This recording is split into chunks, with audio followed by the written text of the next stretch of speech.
Welcome to the Montgomery County Department of Permitting Services podcast. I'm Gail Lucas, your host. I'm also the chief of the DPS Customer Support and Outreach Division. Sitting alongside me today as co-host for this special edition of the DPS podcast is Director Rabbiah Sabbakhan. Good afternoon, Director. Good afternoon. Director Sabbakhan is going to help us welcome our very special guest this afternoon. Our very own County Executive Marc Elrich. We are very excited to have you here. You're a very busy man, and so we greatly appreciate you taking the time to come chop it up with us on all things permitting. I was really excited about having the opportunity to come here because I know how important a job it is you do here. Sure. And I know how much there are misperceptions out in the community that linger on from, people who had experience 10 years ago and they think that's the present. So, my job is to make sure people understand where we're going and, what the leadership of this department is doing now and how it's really making a difference. Thank you. Well, that's all part of this podcast. We want to dispel some of those myths. Well, let's talk about permitting. Let's talk about what's going on with permitting. And let's begin with permitting for business and the importance of DPS to the economic vitality of Montgomery County. That's noted in the DPS mission statement. You've talked about that quite a bit. You're out and about visiting local businesses and talking with folks about their permitting experiences and talking about the importance of permitting in Montgomery County. You did 4 years ago, or I think it was about 4 years ago, the 4 business forums. Where you heard a lot of feedback, you got a lot of questions. Talk about what you're hearing now. Talk about what folks are saying today. So I'll put it in the context of what we started with, which is, before my first election as executive, one of the last things the county council did was increase the minimum wage. And one of the people who was key to that was Sidney Katz. And Sidney, small business person background, aware of lots of the pressures that are on business. And he echoed and had, could speak for a lot of concerns that businesses had about permitting. And so we knew when we were raising wages, it's in a situation for a lot of people, there are a lot of things that add to their expenses. So I told Sidney that, if we pass the minimum wage, then we will do a listening tour of businesses as soon as I was in, which we did, and that we would start implementing changes. We would take what people in the community said seriously and make sure we address them. And so we were able to get the minimum wage, but it also opened the door to a lot of other changes. And so this was important to us because we had heard, as long as I was on the council, we were always getting complaints about things. And I'd be honest, or I have to be honest, I thought a lot of times what people complained about was right. Some of the stuff that we had heard just did not make sense to people. There, I think big things were like getting inspected by an inspector once and then somebody else comes, or maybe even the same inspector comes back and then they find different things. So you think you're done and you fix what you were supposed to fix. And then somebody says, well, how about this? And you do that over and over again to somebody, you have delayed the project opening. Most of these guys are paying rent on a building. So you're talking, you add a month to a project, you've added a month's rent to a project. So it's hard to do that kind of stuff. So I wanted to make sure they were looking at issues and addressing them. I think, we had a policy that common sense was not part of how you look at things. And we wanted to take a more common sense approach. Some things are not cut and dried. I know one of the big things that drove people crazy was approved plans, and somebody would build something to an approved plan, then an inspector would fail it. And it could take a long time before it gets escalated and somebody resolved it. I wanted to be able to have that instantly go to being able to be reviewed to determine whether or not it should have been failed or not. Because if it's gone through the engineers here and the engineers said this is the way you can build it, you pretty much think that ought to be the way you can build it. And we heard horror stories about fire inspections and same kind of thing. You built it exactly to the code. The building code is the fire code. And somebody comes in arbitrarily and says, I don't like it. So I was determined to put an end to that. And I think, we've gone a long way to putting an end to that. I don't get the complaints that I used to get. I don't get people coming in with a long laundry list or saying you did this, this, and this, and you made it really hard. I've heard some of our biggest customers laud this department Great. for the work it's done. Some of these big projects, including Marriott, people have had nothing but good things to say about how they were handled, how they were treated, and the speed at which people addressed, the issues that they had to deal with. So I'm really happy about where we've gone. And I will say that when we were interviewing for a new director, I knew of your reputation in Rockville, and I had heard business people talk to us about why we couldn't be like Rockville. We go to Rockville, and this is the way you handle it, and Montgomery County doesn't do that. And so I was very interested in getting Rabbiah to come over here because I wanted to bring that kind of sensibility. I mean, I feel like it's a we're going to get this done sensibility. It's, if you don't pass something, I'm going to tell you how to fix it. I'm not going to say, go try again, which drove people crazy because if you don't tell them what to do, Right. and you just send them off and they get it wrong the second time. Right. So I didn't want to build frustration for people. I wanted to drive down the cost of going through our processes. And I think we've, made major strides. Well, I mean, it is very true. Montgomery County was the only place I wanted to come to. And like I said, I am loving it. But to Gail's question, I think she hit it on the head with the terminology, economic well-being. To me, my experience, that's just something in the permitting world hasn't really been emphasized as it should have. People have been programmed, those in the permitting world, I'm here to ensure safety. Yes, that's paramount, but it's kind of like the unwritten, responsibility, that being, to the economic vitality of that community. And for some reason, I've had battles with staff over the years, like, that's not our responsibility. It absolutely is. And the processes we set up, the codes that we adopt, all point to the, the economic vitality of our community. So, that's a challenge for me coming in and trying to get that mindset across, get that, that concept.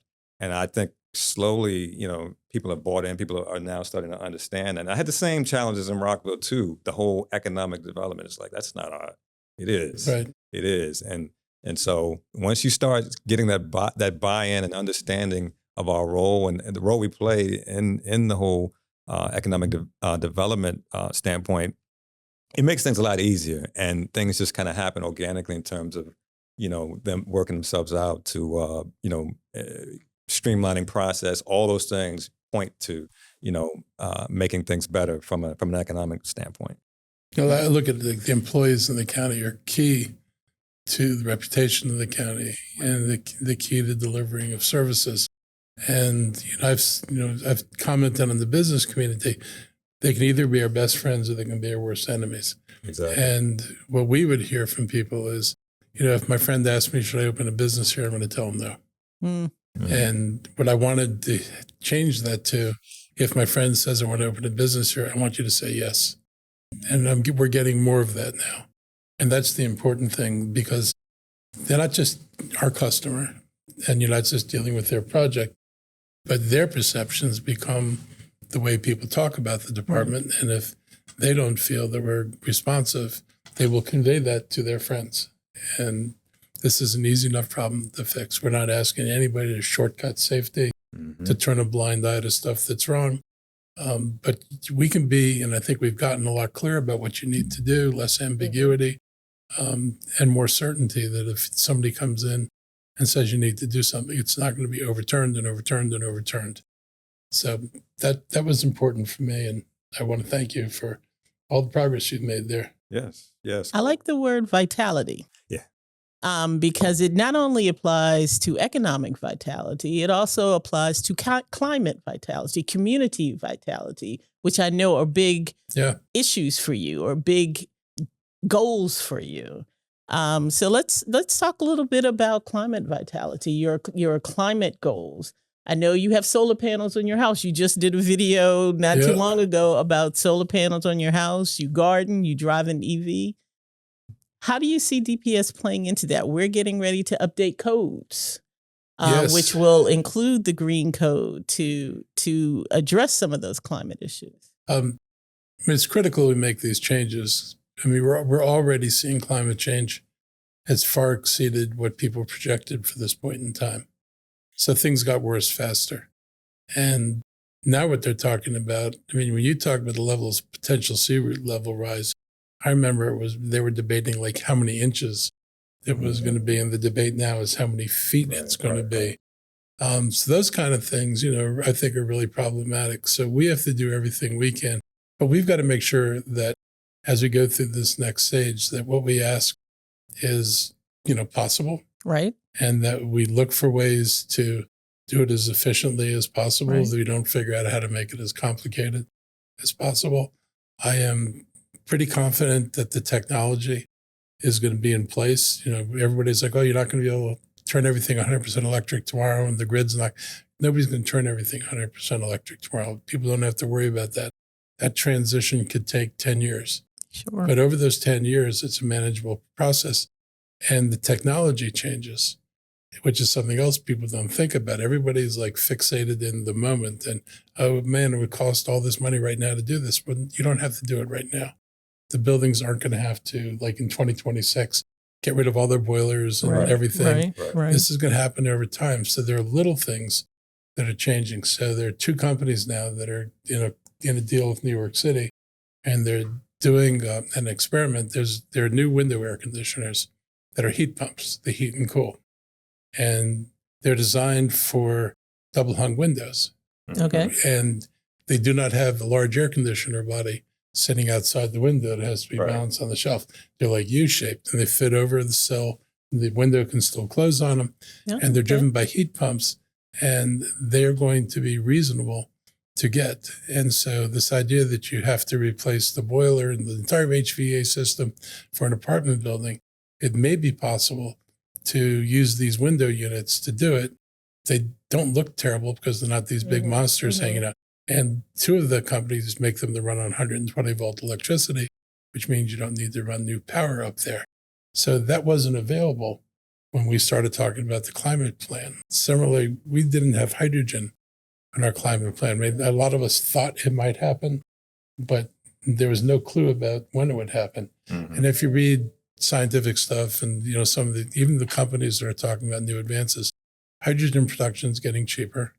It's getting easier. It's becoming less reliant on, expensive catalysts. They're now finding more normal and more affordable materials to do this with.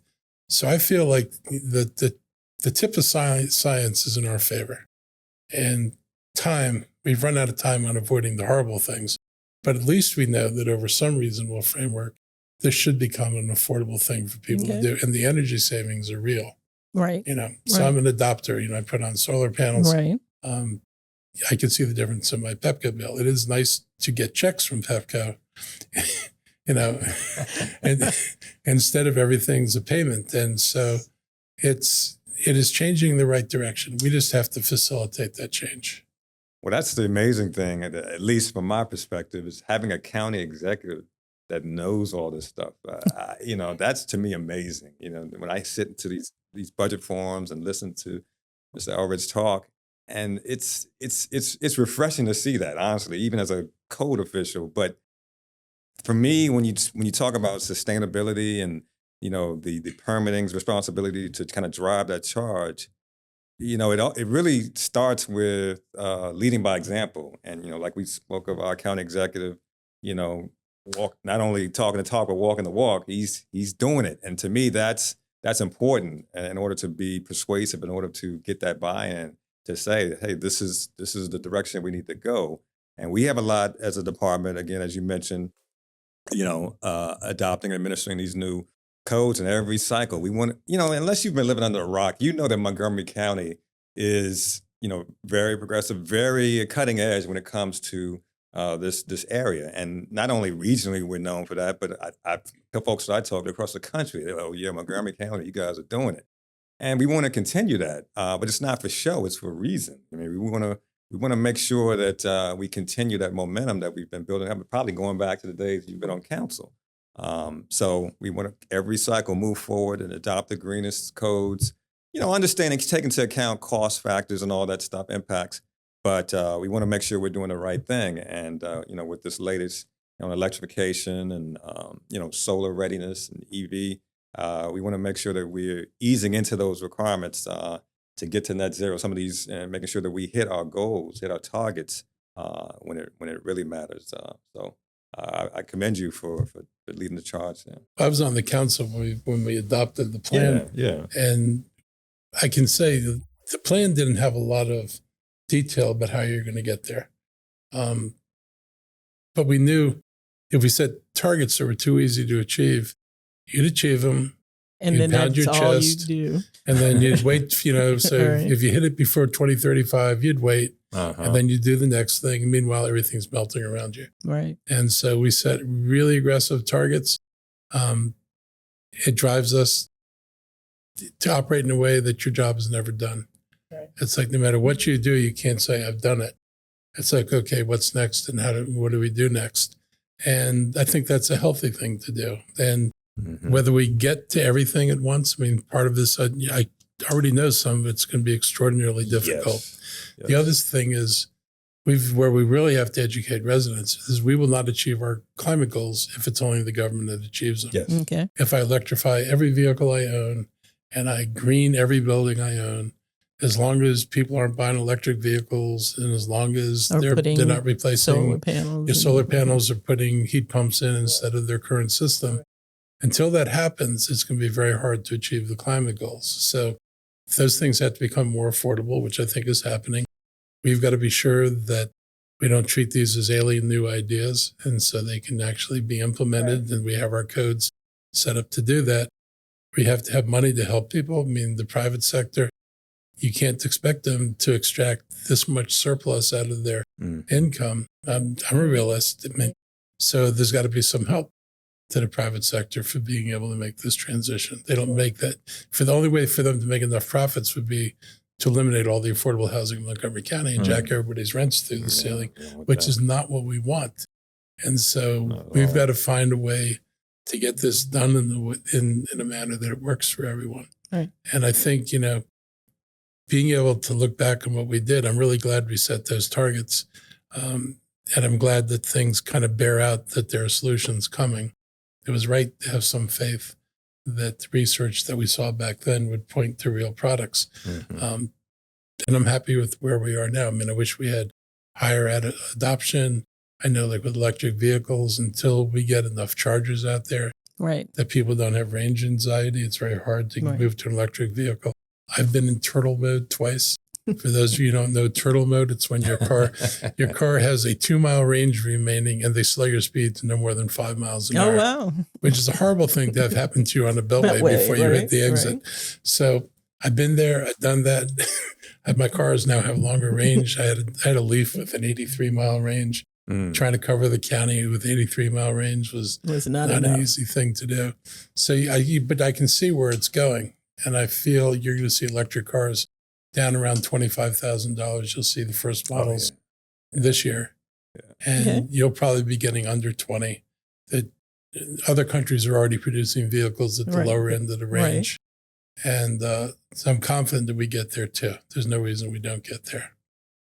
Well, let's wrap around to what we talked about a little bit earlier, some of the improvements in DPS, some of the changes that we've made. One of the things that we've done to help businesses, to help homeowners, to help developers is institute dashboards so that folks know how long something is going to take, so that they can plan up front for what's going to happen in permitting. So they can plan how long it's going to take to get solar in. We've instituted new programs like eSolar to encourage solar panels on roofs, so that process is a much quicker process and it's an easier process. So Director Sabbakhan, talk about some of the improvements that we've made. Well, when you speak on improvements, when I first came, I used the example of Montgomery County being a world-class county, and therefore we had to have process, and that's kind of commensurate with world-class. And you can't get to world-class if you don't have technology. It's hard to accomplish that level without state-of-the-art technology, and the technology and innovation, to me, is where it starts, and that's why we started really honing in on, what are the means to do that. And, you know, we talk a lot about being an open and transparent government, and using our technology to accomplish that was almost a no-brainer.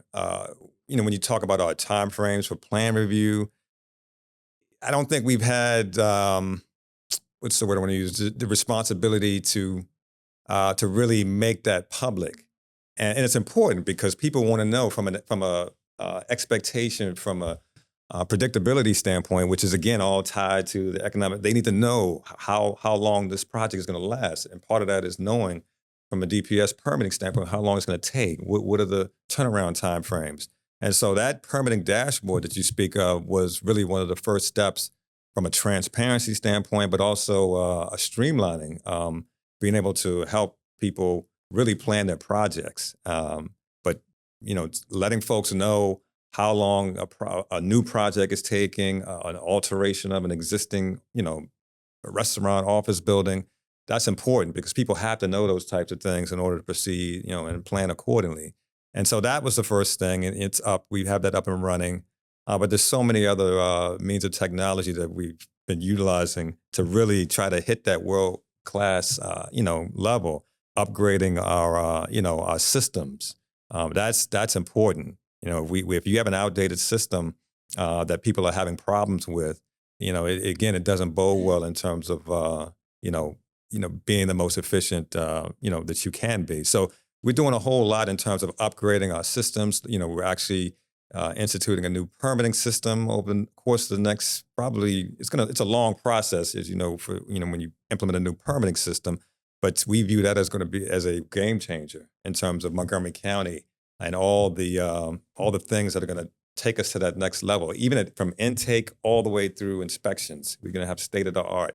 And again, that's the kind of mindset. It's like we have to have the best technology, having our inspectors out in the field with apps and, being the most efficient. And those are the things that we're looking at in terms of technology. But it all started with the GIS mapping, the permitting dashboard.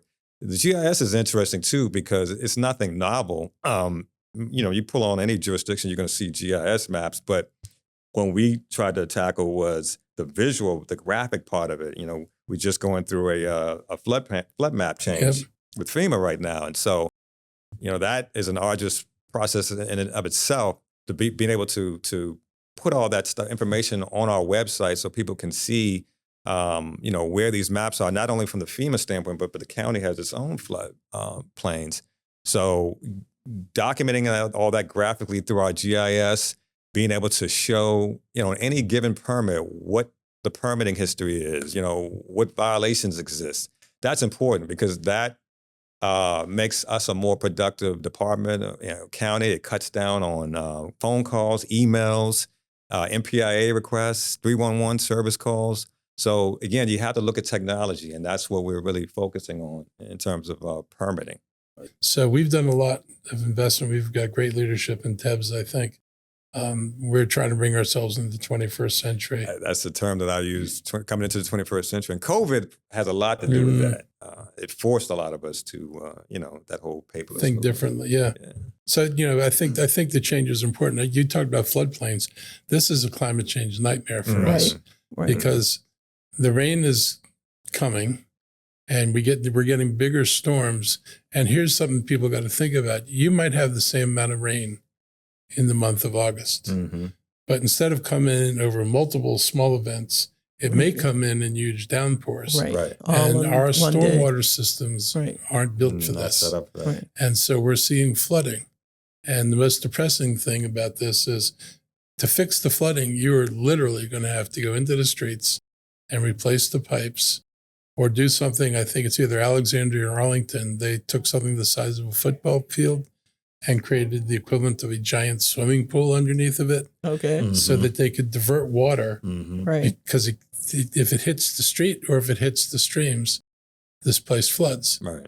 So that's a very expensive consequence of climate change that could have been avoided, but now it's unavoidable because we're not rolling that back. So those are the things that, those are things that worry me because you start folding this back and you have these scientists who are going to be telling us where the water is going to go and what our weaknesses are. We're finding real weaknesses, and people need to be prepared for that. We're going to wrap up a little bit right now. Remember that DPS is here to help you, our customer, succeed. It is important to know when you need to get a permit. It's important to know why you need a permit. If you have questions about the permitting process, you can reach out to our customer support team at MC311-240-777-0311. Or you can come into the DPS office. We have folks here every day in person to talk with you, to help you through our processes. We're at 2425 Reedy Drive on the 7th floor, and we're open Monday through Friday from 7:30 a.m. to 4 o'clock p.m. Thank you. Thank you. Thank you. Thank you, gentlemen, for being here today. Are there final words? What do you want to leave our listeners with? We really care about, how the county continues to evolve. We want to make sure that everybody feels, safe here. We want to make sure that if you're doing business here or just trying to put a deck on your backyard, Sure. that you get the support you need, you get it in a way that isn't overly complicated, that you have confidence that we're intent on making sure our processes work as smoothly as possible, and that we have a recognized responsibility to do that. And that's what makes me so happy to be here today, because I can see these changes happening. I see it in this department. I see it in other departments. And I think it's going to make the county a stronger county. And I think it's going to give residents a higher level of confidence. But at the end of the day, if people do have a question, they should ask us. And if they need help, they should ask us. We've got this great new Money 2.0 bot. If you were reaching 311 on the web, you should try it. And we think it's ultimately has more information available than the Ewing call takers used to have. But it's also equipped that if you don't get the answer you want or it's too complicated, you actually push a button and switch to a human being. But our goal is to make sure you get the best information as quickly as we can get it to you. Well, I really would like to convey, doesn't matter whether it's restaurateurs, homeowners, folks in life sciences sector, that DPS as a permitting entity, we're your partners. And that, to me, that's important. No matter what, you've dealt with in the past, it's important to understand that we're here to help facilitate what you're trying to do. And that's really why we exist, to help, the county in its efforts to bring businesses here, to make this as a safe place. So we're, it's more than just our tagline. DPS is this is what we do, and we're here to help make things better. That's why we're constantly looking to improve our process, because we welcome your business.